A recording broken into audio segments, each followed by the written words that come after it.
Music, rhythm, noise, yeah, the mess we make. Machine pun, Kelly, get caught in the fake.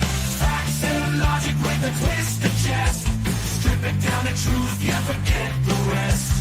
Humor pulls the lies right out of the park. Look beyond the shadows that set the dark. Sparks of laughter fire up the night, bringing clarity where they blur the fight. Cut through the chaos, yeah, the tangled lies. Steam fun Kelly with a set of clear eyes. Truths and jokes gonna rock this show. Step into light where the real facts flow.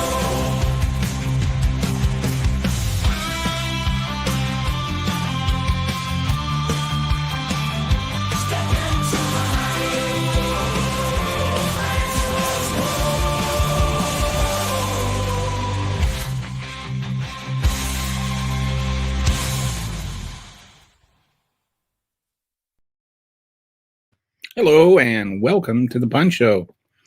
Thanks for joining. Hope you're having a fantastic day. And so today I want to talk about a few things. Most of this show I'm going to be talking about the insurrection that Donald Trump tried to carry out. And I'm going to go into a lot of detail on that. And, you know, its relevance is this new lawsuit against BBC. And I'm just sick of hearing these like really, really sad and valid talking points about how it wasn't really an insurrection. So I'm going to go into all of that and really nail down exactly how it was an insurrection and the whole plan and everything. So if you've ever just wondered about it and just felt like it was too deep to get into the weeds, then watch the whole show. All right. But first, I want to talk about a couple of other things. The first thing is that, you know, as we are now looking into how the ACA supplements are going to be replaced, the Republicans are offering as an alternative medical savings accounts. Which I'll say this: if you have money to fund a medical savings account and you have you're relatively healthy, a medical savings account can be a reasonable alternative to insurance. When you couple it with like high risk insurance with a high deductible. But if you're not a rich person or you're not a healthy person, then this is not an alternative. So what it does for rich people and healthy people is it minimizes the risk or the amount that they're going to have to pay for it. And it gives them a tax-free savings account. If you're poor, you don't have money to save. And even if they send you this little tiny voucher of whatever, that's not going to cover your medical cost if you're sick. So once again, like everything else to do with the Republicans and the Trump administration, the goal appears to be making things better for rich people at the cost of poor people. Making, you know, all of that is just like the universal what's the word I'm looking for? Correlation between all Republican policy is make the rich richer and make the poor poorer. So just so you know, like if you want, I might dive into that some more tomorrow, but I spent the last 2 days talking about the ACA, so I wanted to talk about something else today. The next thing I want to talk about is the Epstein emails. Is it Epstein or Epstein? I always hear it pronounced different ways. Anyway, there's these, you know, emails that have been leaked by the Democrats. And in one of them, allegedly, well, not allegedly, Epstein said that Trump knew about the girls. Like, and you can talk about how the Democrats are just being opportunistic, that they're just throwing red meat to the wolves and all of that. But there's still red meat there, right? Epstein said Trump knew about the girls. Whatever else you want to add on to that doesn't change that.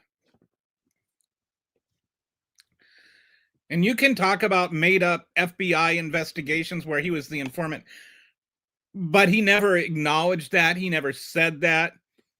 And there's all kinds of evidence, like he was in another email apparently hanging out at Epstein's house with one of the girls in 2011, years after it happened. So the idea that Trump was just unaware of what was going on with Epstein and then kicked him out of Mar-a-Lago because he heard he was creepy. Even that, like, I was just thinking about like the one quote where he says that Trump stole one of the girls from him.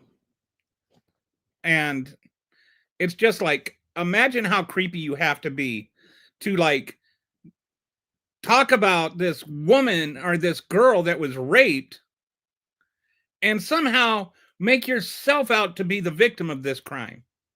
Like somehow he was the one that was really wronged here because Epstein stole one of his, like teenage masseuse workers or whatever it is.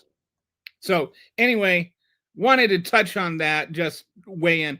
So the Republicans can sit there and talk about how the Democrats are just politicizing it as though they didn't politicize it running up to the election.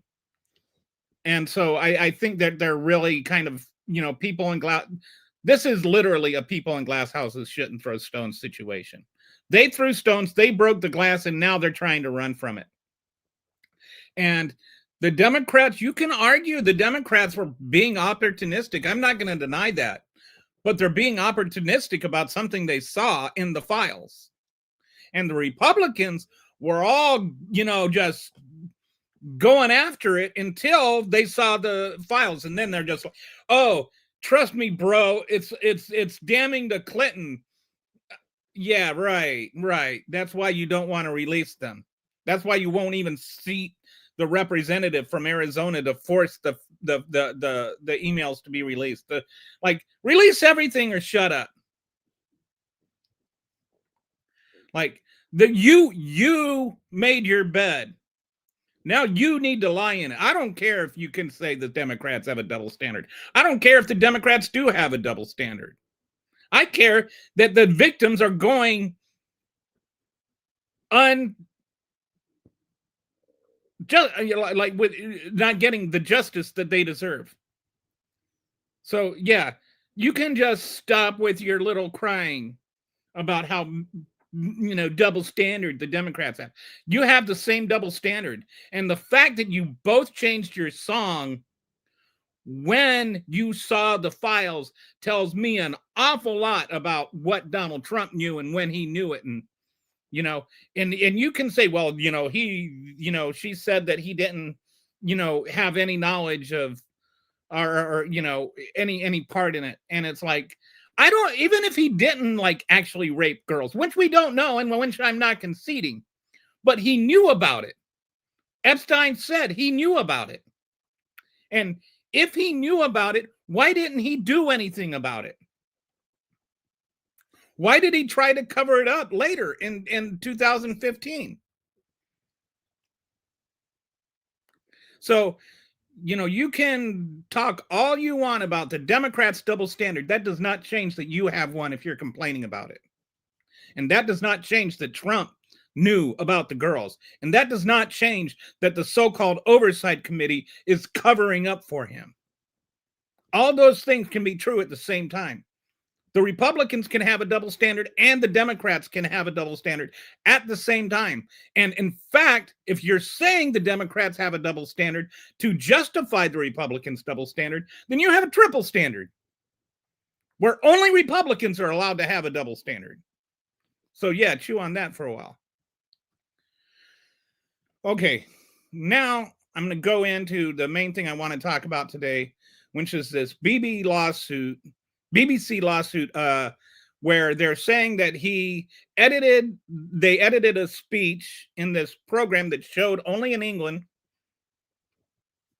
that made it look like he told everybody to go down and attack the Capitol.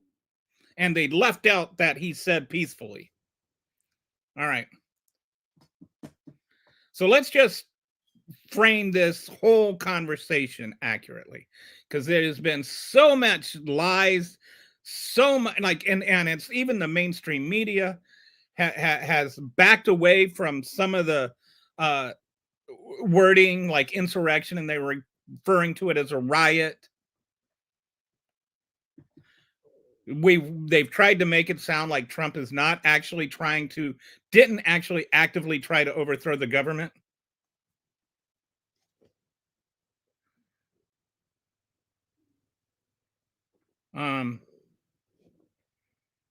So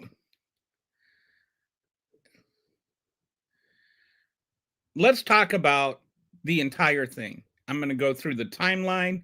I'm going to go through the court cases, what it means that, they didn't rule based on merit, or why they ruled based on standing. And I'm going to go through the meetings between Donald Trump's people and associates and members of the people that organized the riot, and going to go into all the details, going to go through the damage, going to go through the weapons charges that people were convicted of. Was not that they didn't have guns. It's not that they didn't have weapons. It's not that it was nonviolent. They weren't just let in by the Capitol Police, going through all that stuff. So first thing I'm going to do is just share with you this, whoops.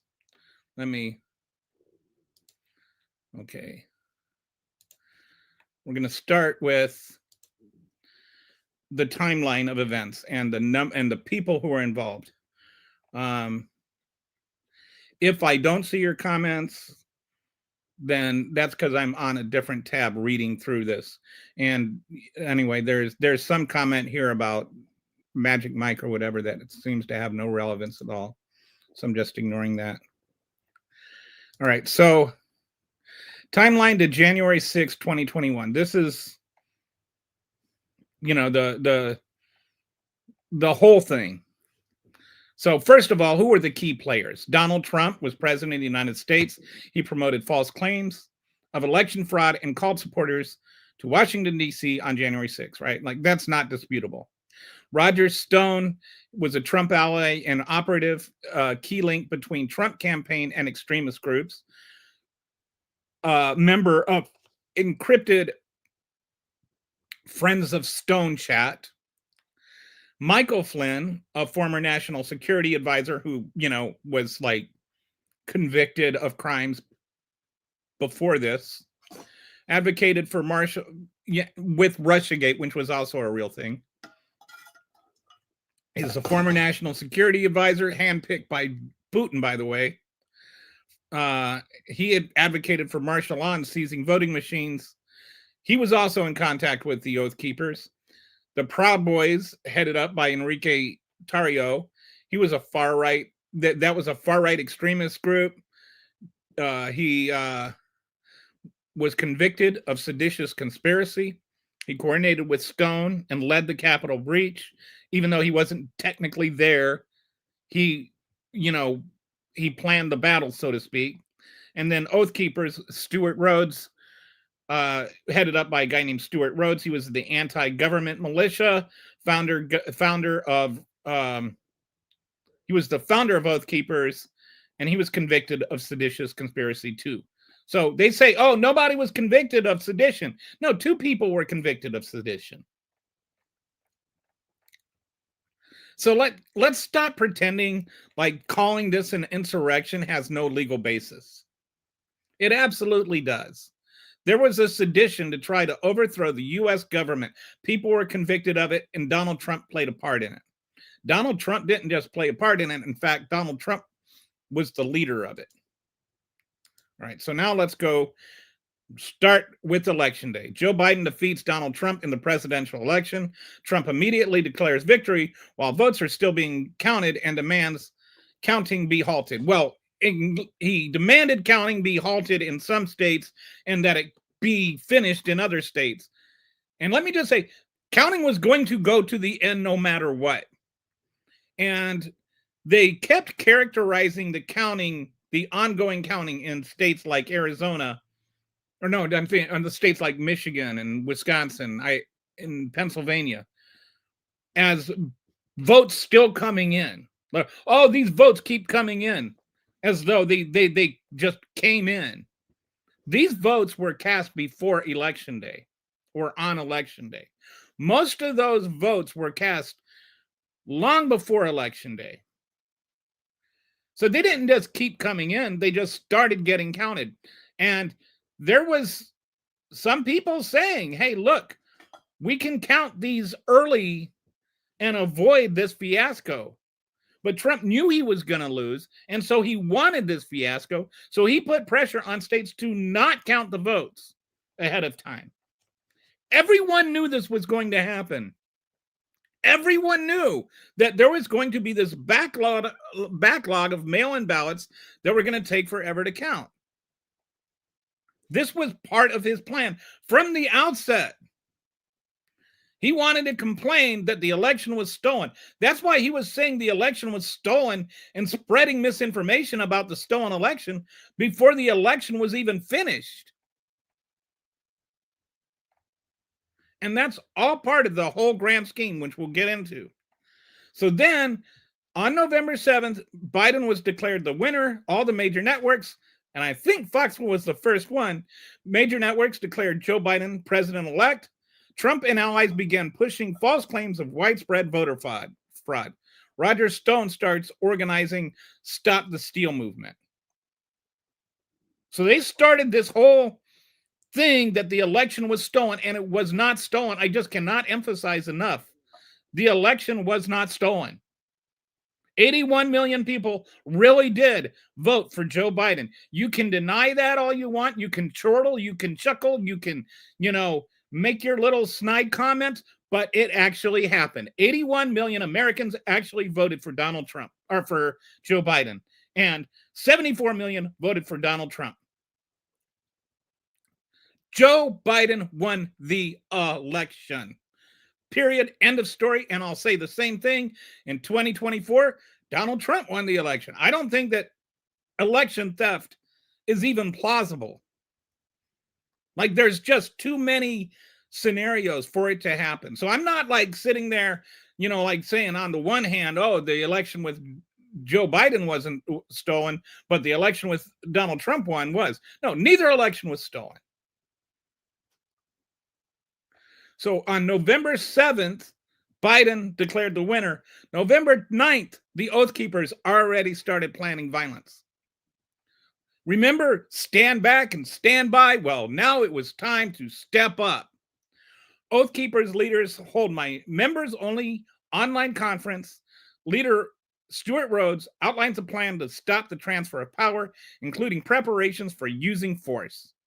Plan includes storing an arsenal with a quick reaction force in nearby Virginia. And while I don't think all of this came to fruition, there's a reason for that, and that's because they ended up getting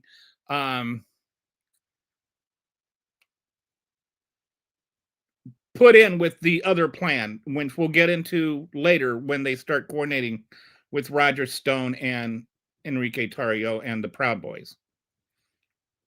But this is just the plan for violent insurrection started on November 9th, 2 days after Biden was declared the winner. So then they decide, okay, they're going to do this Stop the Steal rally and Proud Boys March on December 12th.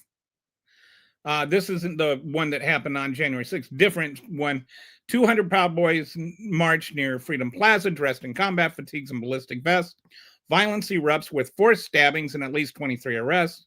Video shows Roger Stone speaking with Proud Boys leader Enrique Tarrio and Ethan Nordine the night before. So you've got your players, right? You've got the Oath Keepers, you've got the Proud Boys, and you've got Roger Stone. They're starting to connect to each other. Then at the same time as this is happening, from December 6th to the 14th, you've got, oh, wait, actually, before I go into that, at this point, all the court cases had been settled, and I wanted to go into the whole court case thing because that matters too. So I'm going to switch over to here, and now let's go through the court cases thing. And I've heard so many stupid arguments about the court cases, and they all come down. The first thing they always want to argue is, oh, well, they just ruled on standing, and suggesting that one, ruling on standing doesn't mean anything, and two, that if they had ruled on merits, that Trump would have won. Neither of those statements is true. All right, so why is standing important? What is standing? What does it mean? Okay, first, plaintiffs must show a specific individualized harm, not just a general grievance shared by all voters. So you can say, oh, like, how did the change in election laws because of accommodating the pandemic, how did that affect Republicans more than Democrats? Why was it unfair to this voter and not that voter? Right? You can't just say, oh, well, you let more Democrats vote. No, they let more people vote. The same exact procedures were available to Republicans as Democrats. So there's no bias involved there. There's no damage involved there. And then secondly, the defendant must have directly caused the claimed injury through their specific actions. So there is no injury, right? Like, you can't say, well, we would have won if that didn't happen. That's just fabrication. That's not an actual injury. And so there was no damage, so the defendant couldn't have caused the damage because the damage didn't happen. And then third, the court must be able to provide a remedy that would fix the plaintiff's specific injury. So there's no way to go back and fix that. You can't just declare the Republicans are the winner. You can't just declare these electorates are the real electorates. There's no do-over. You don't just get to get do-overs because you lost an election. So none of that, that's why standing matters. Because all that means something. Individuals, voters couldn't show they were harmed differently from all the other voters. And then, like, Texas sued Pennsylvania, but they couldn't show how Texas was affected, other than Pennsylvania determined their election differently than Texas did. That's not a damage to Texas. They're trying to take away Pennsylvania's voting rights because of the way that they conducted their election. That's not fair to the Pennsylvania voters. How is that going to be redressed? And then claims were often about potential fraud, not specific harms. So they would say, oh, well, this could have happened. This, might have happened, but nothing that actually did happen. There was not a single claim that actually was substantive, that they could actually prove voters were hurt by doing this. And the remedies sought, overturning entire state results, didn't match specific claimed injuries. So if the voting, if expanding mail-in voting applied to everybody, it's not fair to everybody to just say, oh, we're just going to overturn the election. We're just going to reverse the results. That's the people that voted in good faith. So their vote shouldn't be annulled because you lost the election. Why standing matters. It ensures courts decide actual disputes between proper parties, not abstract political questions. Without standing, courts have no jurisdiction to decide a case. So it's like it would be illegal for the court to do what the Republicans were asking them to do. Now, did the judges actually rule on the merits? The narrative is the courts refused to hear the cases, only dismissed on technicalities, never examined the evidence, and avoided the real issues. And in truth, in normal situations, the courts do not rule on the merits if they turn it down on technicalities, meaning standing. And that's because they don't want to bias future filings. Like, it's not normal to rule on the merits when you refuse a case based on standing. And that's like across the board. It's not like the courts decided, oh, we're not going to rule on the merits here. We're just going to dismiss it based on standing so we don't have to. The reality is many courts did rule on the merits. Evidence was thoroughly examined, multiple substantive rulings issued, and both standing and merits were addressed. And if you go through and you read the actual briefs, you can see that these were addressed. Merits were addressed over and over again. And in Wisconsin, the Supreme Court decided it 4-3. They examined ballot validity claims substantively and ruled on the merits of election procedures. The Pennsylvania courts ruled on signature verification and ballot curing procedures directly on the merits. And what they determined is that the state said, okay, every county can do it, every precinct can do it, or I'm sorry, every county can do it however they want. Conservative counties did not allow for a ballot curing process. Liberal counties did. But the same freedom to do it or not do it was fair to was there to everybody. And so the county making a decision, the state can't be blamed for that. And the county not doing it could have been political, right? Like, they knew that the Democrats were getting more mail-in votes, and so they're not allowing the curing because they don't want legal votes to actually count.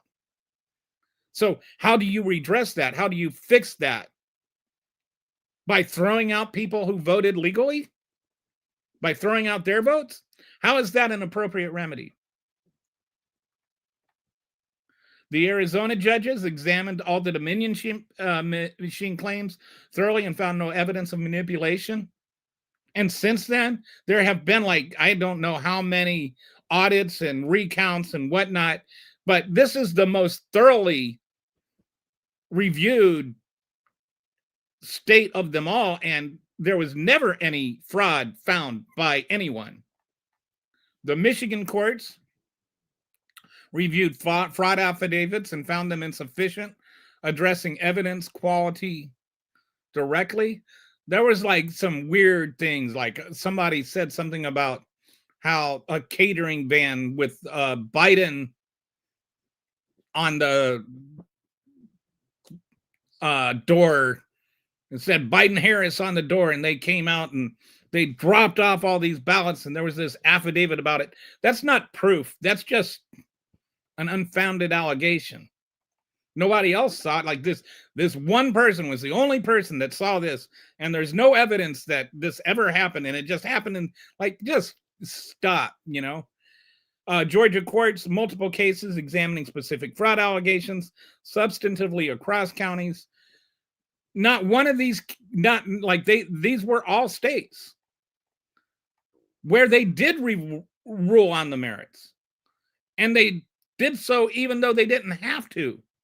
And even though in some cases maybe they shouldn't have. So why did they rule on merits when they didn't have to? Courts went beyond standard practice. Many judges addressed both standing and merits. Unusual because courts typically stop at standing if jurisdiction is lacking. This demonstrates how seriously courts took these cases during an extraordinary political moment. On normal practice, they dismiss on standing only. They don't issue advisory opinions. They preserve judicial resources, and they avoid unnecessary rulings. Here they address standing and merits. They provided comprehensive opinions, and I've read the opinions. It is amazing to me that there are so many people that will say, oh, they didn't rule on the merits. And then they'll say that they read the opinion. And I'm like, how did you read the opinion and not know that they ruled on the merits, since ruling on the merits was actually in the opinion? They discussed evidence problems, and they discouraged refiling attempts. And I would like to point out that lawyers who brought these cases lost their law license. These are not like close calls. People got disbarred over this crap. Although it did give us the moment where Rudy Giuliani farted and Sidney Powell had to smell his fart. So that was kind of cute. Anyway, why did judges do this? Because of the extraordinary political moment and massive public interest, desire to provide rulings that couldn't be second guessed, effort to foreclose further litigation on same issues, and recognition that standing only rulings might fuel conspiracy theories. So they did everything that the Republicans wanted, and then the Republicans denied that they did the things that they wanted. That's how dishonest the Republicans were in all of this legal mumbo jumbo. So, would any case have won on the merits? No. Credible legal experts argue that those cases would have succeeded, that these cases would not have succeeded on the merit. Why? Evidence problems were severe. Affidavits were often contained hearsay, speculation, or misunderstandings of normal procedures. See the two black women in Georgia. They made statistical claims, repeatedly dunked by experts and election officials. You see all these things about, well, this is statistically impossible to win this Bellwether County and not that Bellwether County. And like all kinds of, these are nonsense. They're absolute nonsense. And the people that are making these claims have no validity in making them. The Dominion machines were investigated by cybersecurity experts who found no manipulation. Fox News has admitted that they lied about those things. They have been they settled what was it? I forget, like $750 billion or $1 million settlement or whatever it was. I forget how much money. And then there are the recounts and audits, like a lot of these things about how things were stolen or whatever. It would have been found in the recounts. They would have been found in the audits. But no matter how many times you count the same ballots, they come up with the same number. And so even Trump's own campaign team, our own legal team, acknowledged it. Bill Barr, who was the attorney general, said the DOJ found no fraud that would change the outcome. Chris Krebs, who was in charge of the cybersecurity, called it the most secure election in American history. Trump campaign lawyers, under oath and facing sanctions, walked back fraud claims that they made publicly, and Trump-appointed judges rejected these cases consistently. All right? So there was no substance. There was zero substance to any of these arguments. There was not one substantive argument that they made. All right. Now they'll talk about, oh, well, you changed the rules.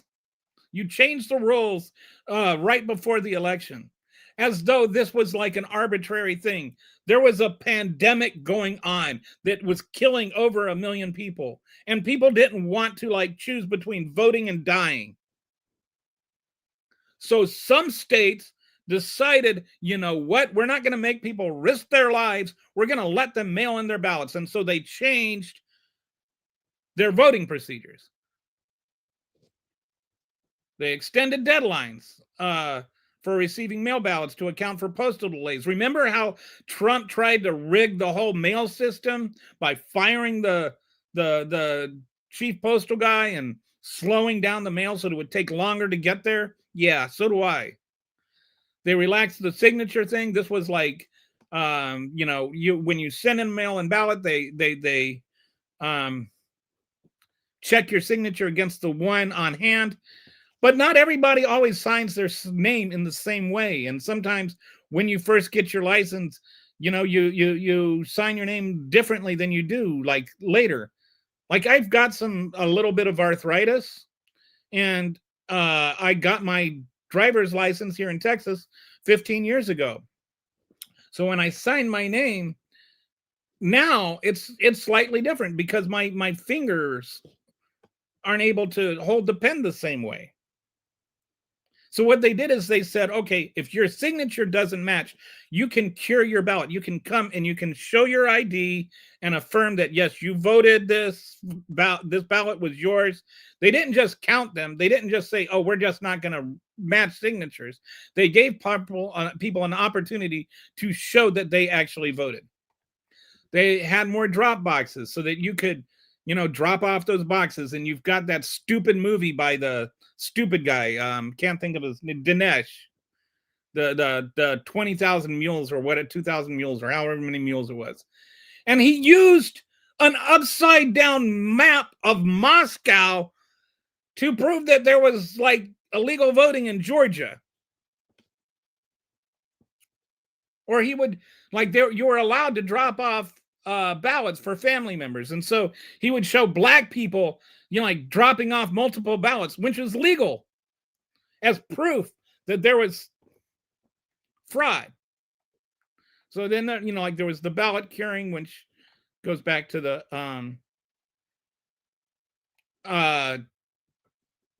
signatures, and include some other things, like if you just forgot to sign it, or if you didn't write your name on the envelope the way it was supposed to, or whatever. It allowed people to cure ballots. It did not allow people to vote after election day. And it didn't allow just Democrat voters to do that. It allowed anybody to do that. If you voted for Trump and your signature didn't match, you could come and show your ID and your vote would count. It did not apply disproportionately to Democrats. The only reason that Democrats may have benefited more from it is because they weren't stupid enough to go and vote in person just to prove that COVID was a hoax. And the important context here is many of these accommodations were made by Republican officials trying to balance elections with public health. Republicans were behind some of these changes. Both red and blue states made similar changes nationwide. They did not sue the blue states or the red states for the changes they made. They only charged the swing states. Changes had often had bipartisan support or were made under existing legal authority. A lot of these things were done under emergency authority that was already granted to governors and things like that. That's why none of these things had any wins in the court. Courts found these charges either properly authorized or that challenging them after the election would disenfranchise millions who voted in good faith. And that's this is, this retroactive, oh, the vote shouldn't count because of this is in bad faith. That goes back to the remedy. What is the remedy? Those people actually went and intended to vote and voted. So to just say, oh, we're going to change the rules. It's like if you were to say after the football game that 2-point conversions only count for 1 point, and the team that had 2-point conversions and won by a point, now all of a sudden they lost. You can't change the rules after the game.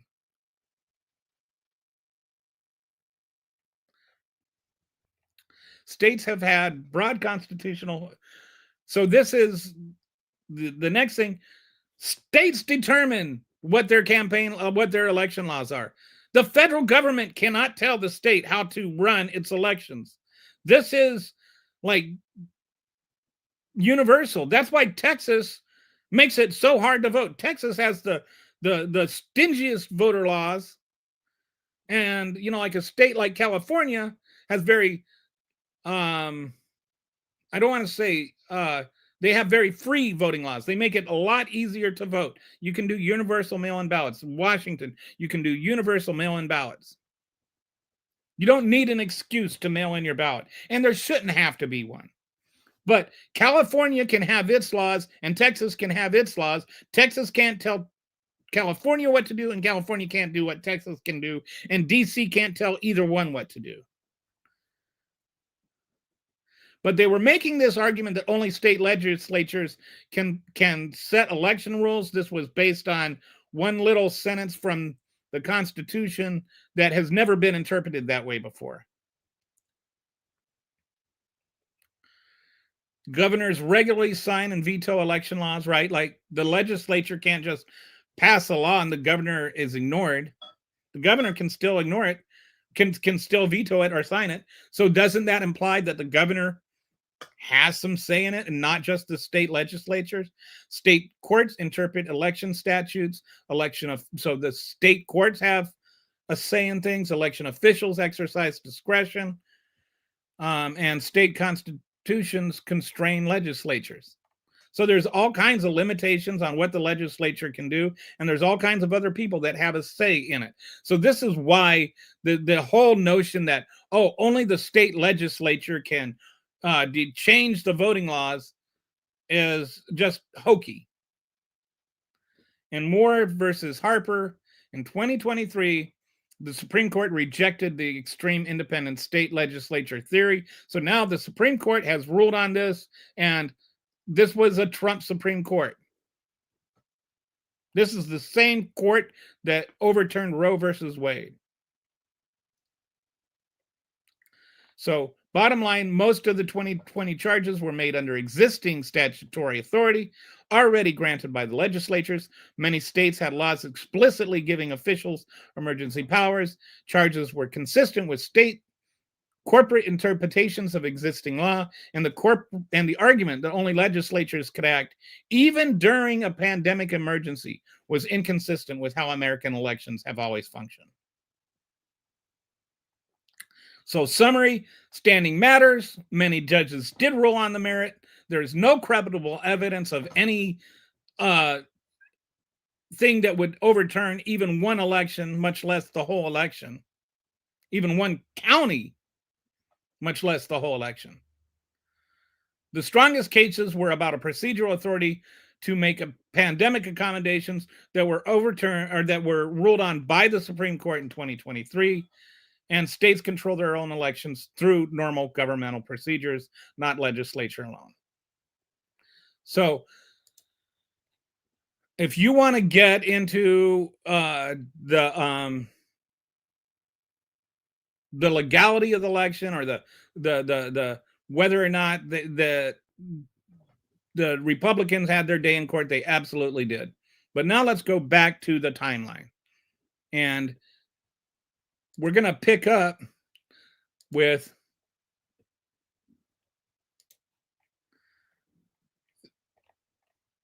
the fake electorate scheme, because I think the fake electorate scheme is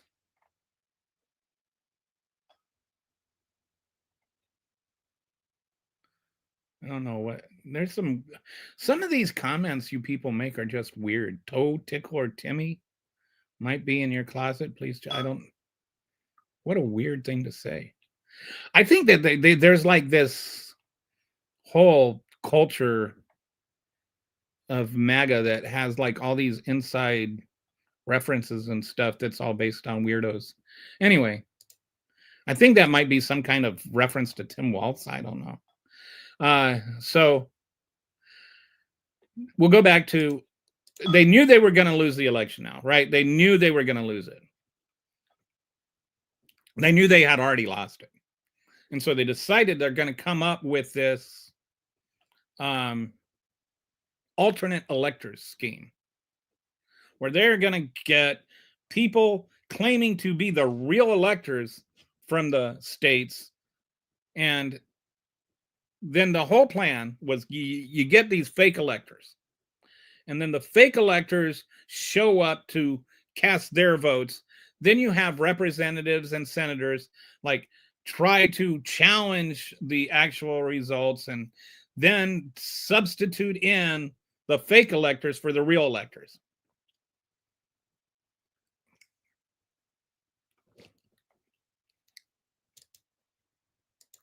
That's the fake elector scheme. And there were fake electors, and they used the term fake electors. So the Trump allies coordinates a scheme to submit fraudulent electorate college certificates from 7 battleground states where Biden won, falsely claiming Trump had won. The goal: give Vice President Mike Pence pretext to either reject legitimate electors or delay certification on January 6th. So the idea would be, okay, well, we don't know what to do. We don't know who really won these states. And so then in the 16th Amendment, it outlines, is it the 16th or the 14th? Anyway, it outlines what to do when the election is in dispute. And this was specifically addressing what happened after the Civil War ended, where there was literally the governor would sign off on one state of electors and the legislature signed off on another state of electors. There was legitimate in-state confusion over who the actual electors were. This was not the same thing.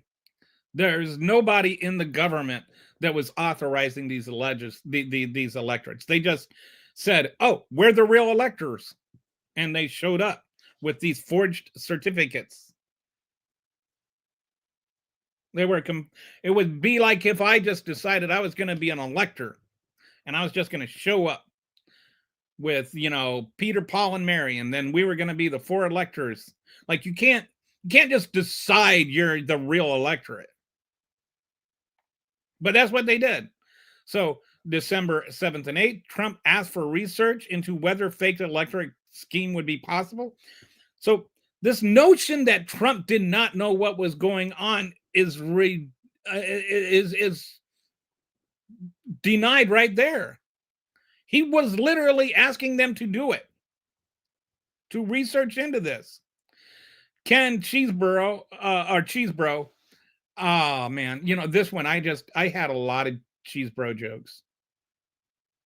I mean, like, come on, you can't have a name like Cheesebro and not have some cheesy jokes about it.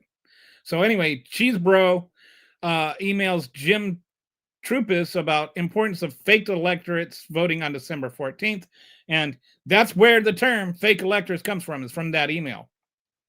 Mike Roman, Trump's director of Election Day operations, coordinates with teams across states. Christina Bobb from OANN relays progress reports to Giuliani, Jenna Ellis, Boris Epstein. So there was a coordinated effort between all of these fake electorates that they were going to show up and just say, we're the real electorates, and, the truth be damned. And Donald Trump was behind it. And you can't take this and divorce it from what happened on January 6th. You can't take all the failed attempts to try and overturn state results and divorce that from January 6th. January 6th was not an isolated incident. It didn't just happen all on its own. It was all part and parcel of the same play, the Green Bay sweep, to try and overturn the election. January 6th was not an insurrection in and of itself. It was a part of an insurrection that went on from December until January. It was an attempt to overturn the legitimate results of the election that Joe Biden legitimately won. And any other couching of it is dishonest and disingenuous. So then December 13th, Jack Weilenchick emails about sending in faked electorate votes to Pence and strategy to keep it under wraps until Congress counts the vote on January 6th to surprise Democrats and media. Of course, everybody knew it was always happening by then. And then the idea was going to be, so then, let's go on to this. So December 14th, the fake electorates, The fake electors meet in 7 states. 84 fake electors met in state capitals across 7 battleground states to sign fraudulent electoral college certificates, basically declaring Trump the winner, even though Biden had been certified as winner in all 7 states. So these people just showed up and said, we're the real electors. Had no legal basis, no grounding, no objective anything to say who they were. To call them fake electors is almost to give them too much credit.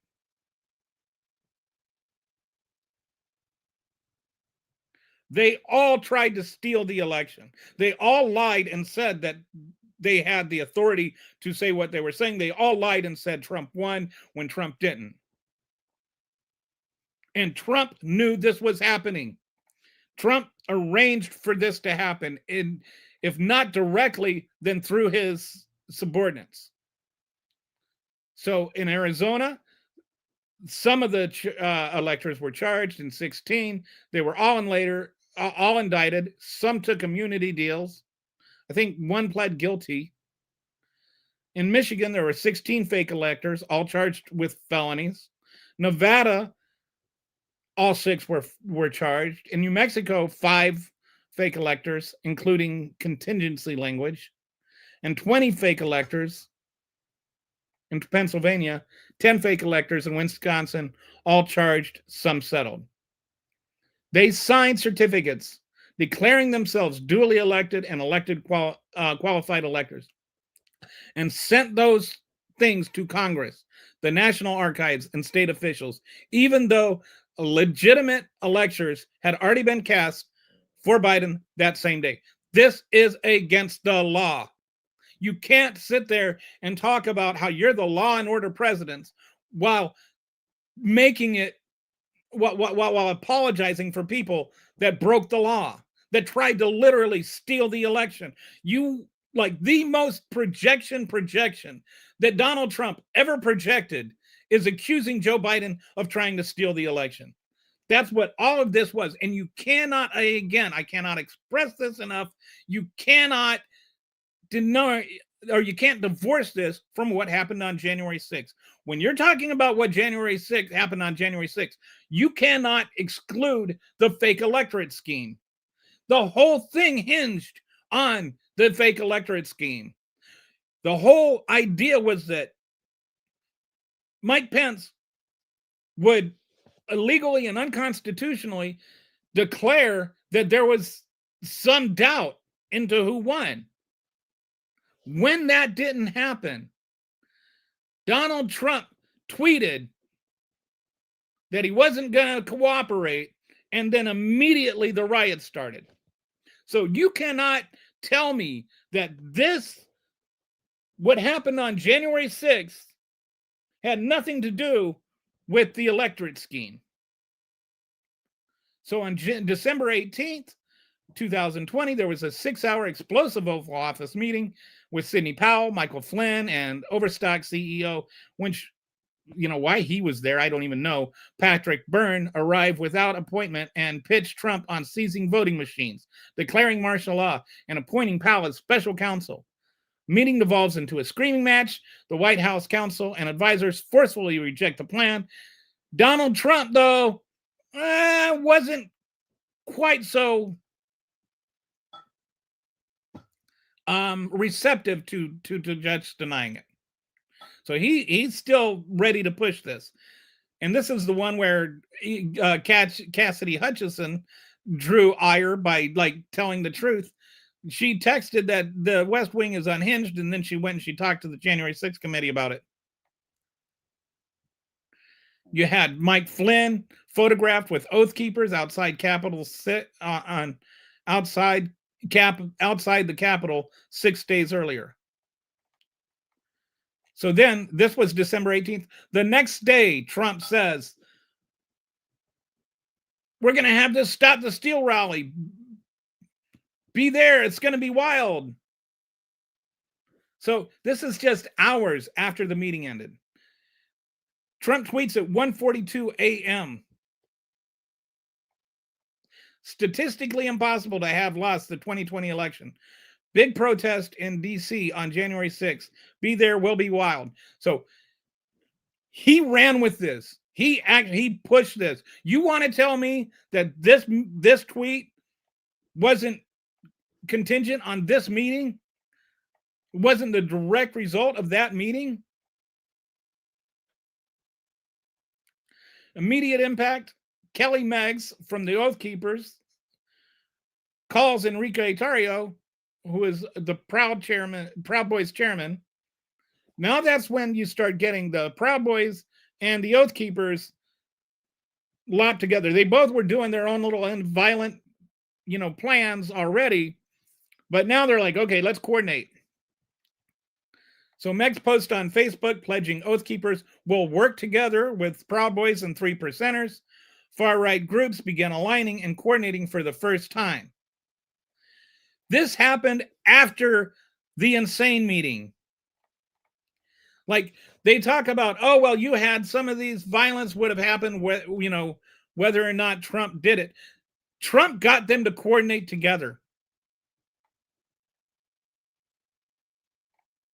He said, stand back and stand by. And now he said, stand up and step forward. And they did. So Proud Boys form Ministry of Self-Defense. On December 20th, Proud Boys leadership formed special handpicked group communicating through encrypted messages. They established chain of command and began detailed planning for a January 6th attack. After this meeting, after Donald Trump's tweet, they used crowdfunding to raise money for a paramilitary equipment. They purchased concealed tactical vests and radio equipment. They began encrypted in coordination with other groups. All right. So how do you know all of this is connected to Donald Trump? Well, Roger Stone Communications acknowledged he spoke with Trump on December 27th. As preparations for January 6th were underway, Stone instructs Trump on how he can appoint a special counsel to ensure Donald Trump continues as president. Alexander credits Stone. This is something Roger and I have been planning for a long time. Stone remains in regular contact with both Trump and extremist groups. Encrypted friends of Stone, a chat active with extremist leaders. It was like all the crazies had their little chat and they were communicating with each other how they were going to carry out these plans to steal the election on January 6th.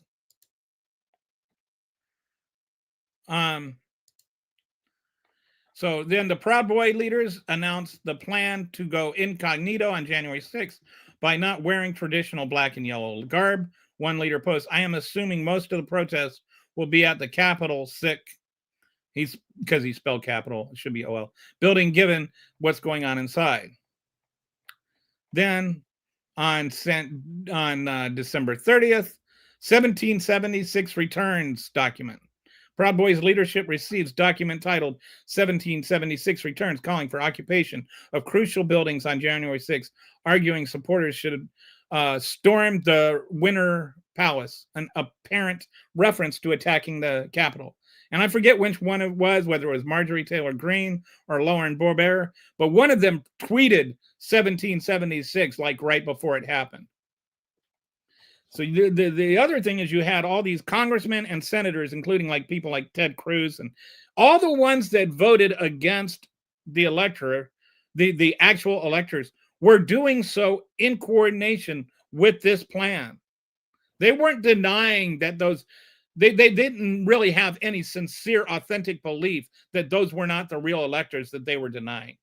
They were all trying to delay the vote and cause confusion and chaos so that it could be kicked up to this general backup plan that's in the Constitution. And that is like every state gets one vote.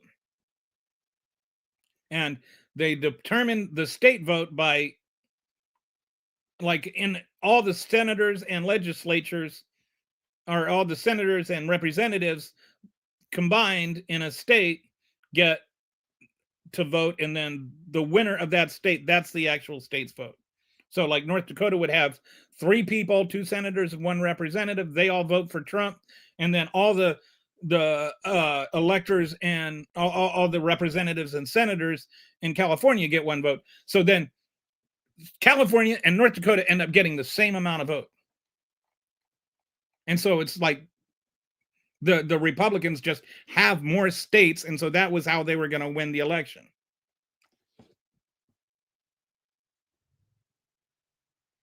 So Oath Keepers provide security for Roger Stone heading up into the day before. The Oath Keepers, they protected Roger Stone from whatever. Stuart Rhodes meets with the Proud Boys leadership, including Enrique Tarrio, in a secret garage meeting.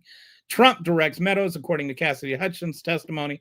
Trump tells Chief of Staff Mark Meadows to call Roger Stone and Michael Flynn the evening to ask what was going to happen on January 6th. Don't tell me he did not know what was going to happen on January 6th. Stone discusses violence. In leaked call, Stone encourages supporter to descend on the Capitol. Kelly Meggs discusses security with Stone on January 5th and 6th. Oath Keepers begin unloading weapons to QRF in Alexandria, Virginia. All right. So this is the people that were involved in this Friends of Stone encrypted signal chat. Roger Stone, Enrique Tarrio, Stuart Rhodes, Ali Alexander, Owen Schreier from InfoWars, and Alex Jones in InfoWars. All these people were like were conspiring together to overthrow the government, and then Roger Stone was reporting directly to Donald Trump. Don't tell me that January 6th was just a thing that happened that he didn't have anything to do with. So 10 a.m., as planned, the Proud Boys began to march. Nearly 200 Proud Boys, led by Nordine Biggs and Raul, marched away from Trump's speech directly toward the Capitol before Trump finishes speaking. This was planned. This was planned. They're like, oh, well, they attacked started earlier. No, this was all planned. Trump's speech. Trump tells the crowd at the ellipse, if you don't fight like hell, you're not going to have a country anymore, and says he'll march on the Capitol with them. And he doesn't, but he tried to, and we all know that story. But here's the thing. Then this goes back to the BBC lawsuit. Is he said peacefully one time. He said fight 20 times. The idea that he wasn't actually encouraging them to fight and they were just like to protest and just chant or something is insane, and it's ridiculous. And it's, if everything else, just the fact that he sat there in the dining room and watched it without taking any action proves that they were doing exactly what he wanted them to do. So then the crowd, the overall crowd, they arrive, or they march from the Capitol, or from the rally to the Capitol at about 1 p.m. Then at 2:11, they first breach. And one of the things, there's this video of, Capitol Police escorting people in or just letting people in, as though that's like the beginning of it. This is like how disingenuous and dishonest these people are. The first breach wasn't even through the door. It was through a broken window. Dominic Pizarro, one of the Proud Boys, smashes a window, allowing first rioters to enter the Capitol at 2:11. Joe Biggs and others are close behind. Rhodes texts FOS. Stuart Rhodes texts Friends of Stone chat that he's at the back door of the U.S. Capitol at Oath Keepers enter into military formation. So this was like, they're not just coming from the one end, they're coming in from multiple entries. Stack 2 enters at 3:15. Joshua James, who provided security for Stone the day before, and another Oath Keepers group pushed through the East Rotunda doors. Then finally, after 187 minutes of this happening, Trump finally tells the rioters to go home. And they immediately left after this tweet. If he had tweeted that 187 minutes earlier, I'd be a lot more inclined to believe that he didn't want it to happen. But he sat there for more than 3 hours watching this happen. Do not tell me that what was happening was not exactly what he wanted to happen. And you can just take your, Nancy Pelosi didn't let him, bring in the guard nonsense and flush it down the toilet. That is just so stupid. If you want any proof that he can make the National Guard come in against the wishes of the Speaker of the House or of anybody else, look what he's doing right now. Look what he already did this year. How come he can do it now? He couldn't do it then. Certification resumes after the Capitol is secured. Congress reconvenes and completes certification of Biden's victory early on January 7th. So then that thing finally ended. That's how things ended. And you can sit there and say, well, it was, it's stupid to say that was an attempt to overthrow the government. It was a stupid attempt to overthrow the government, but it was still it was still an attempt to overthrow the government. If you start dismissing things that Trump did because they're stupid, then you're just going to run out of things. He's a stupid man. He says stupid things. He does stupid things. That doesn't mean that they're legal. He organized an attempt to try and overthrow the U.S. government. Full stop. Overall, there were over 2,000 rioters who entered the Capitol. There were 174 police officers injured. 73 of them were Capitol and 65 of them were Metro. I don't know what the other 36 were. There were 140 plus officers assaulted with weapons or causing serious bodily harm. Stop saying there weren't any weapons. There were weapons. We'll get to that in a minute.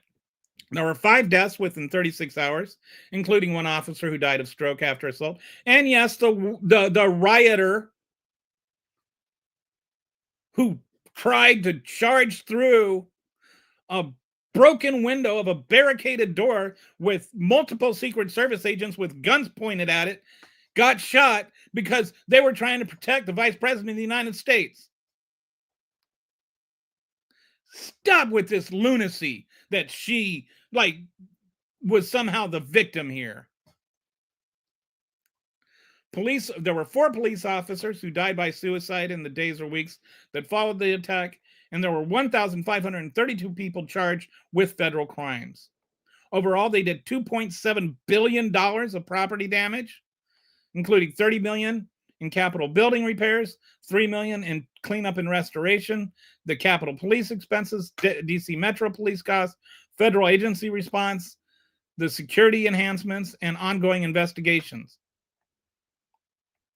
As of 2024, only 437,000 or 15% of the $3 million in court-ordered restitution had been paid back before Trump's 2025 pardons eliminated remaining obligations. The Republicans have just gone on full, they did nothing wrong. There was nothing wrong that happened here. Sure, 140 police officers were assaulted, but the back to blue Republicans don't care about that. They won't even hang the plaque. The officer injuries included multiple traumatic brain injuries. One guy lost an eye. Another one had 2 cracked ribs and 2 smashed spinal discs. That doesn't sound comfortable. One was stabbed with metal fence spikes. One was crushed between the door and a riot shield. Officer Michael Fanone had a heart attack. He actually died. He was actually dead for a minute, and then he got brought back to life. He had burns and traumatic brain injury from being dragged and beaten with pipes. He was stunned with a taser. At least 15 officers were hospitalized. Some suffered career-ending disabilities. Some people lost their ability to work for the rest of their lives as a result of this attack. Don't tell me it wasn't violent. This was not a protest. This was not even a riot. This was a part of a coup. Not the whole coup. It was a part of a coup. There were 80 defendants. There were 80 plus weapons used, including Mark Meadows, who had 2 loaded handguns, Guy Reffitt, who had a pistol. You had Christopher Alberts, who had a loaded 9mm pistol and 25 rounds. You had John Benavides, who fired a gun in the air during the riot. You had Jared Berger, who had a loaded 9mm, and you had Mario Maters, who was convicted of having firearms on the ground. So when you see these people say they didn't have any guns, yes, some of them had guns. They also had loaded pipes. They had baseball bats. They had hockey sticks and crutches. They had stun guns and bear spray. They had fire extinguishers. They had stolen police shields. They had metal poles and fence stakes. They had the 2 pipe bombs that were found at the RNC and the DNC. And they had Molotov cocktails. So don't say there weren't weapons. Don't say there wasn't violence. Tell that to the guy that lost his eye. So Enrique Tarrio was convicted of seditious conspiracy. Stephen Rhodes was convicted of seditious conspiracy. Don't say they weren't convicted of seditious conspiracy. They were convicted of sedition. They were trying to overthrow the government.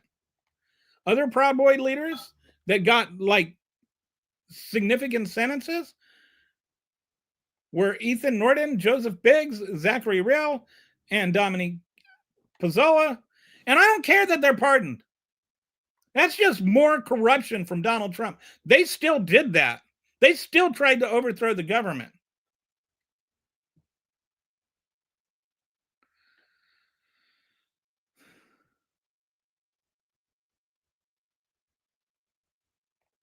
Then you've got all the cases where the fake electorates are being charged.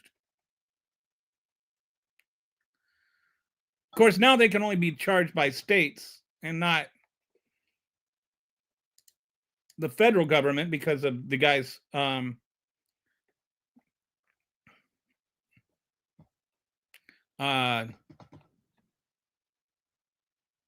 because of the pardons.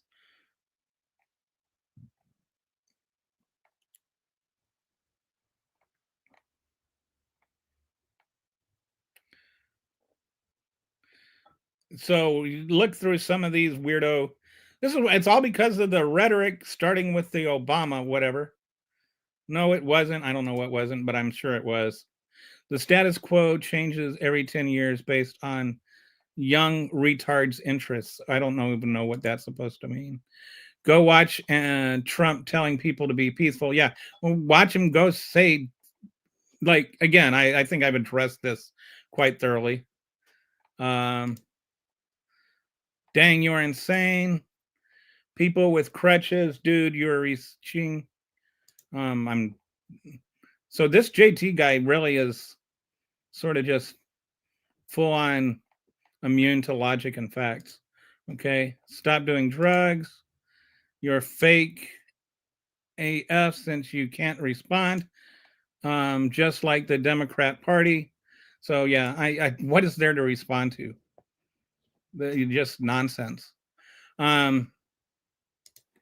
So anyway, that's my story, and I'm sticking with it. I think this, the whole thing is pretty well established that this was entirely a coup attempt, and I think that I've gone through the details enough that and you can say it's nonsense, JT, but everything I said is a fact, and you can just ignore the facts, and you can hide from them, and you can cower like the little MAGA that you are. You can bury your head in the sand, but those things will still remain facts. They're independent of what I believe. They're independent of what you believe, and they are absolutely 100% facts.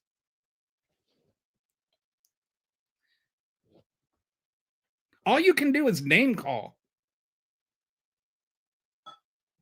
and deny. But the reality is on my side. Thank you for playing. So, all right. That's it for today's broadcast. I'll talk to you some more tomorrow. Thanks for hanging with me through all this. Even you, JT.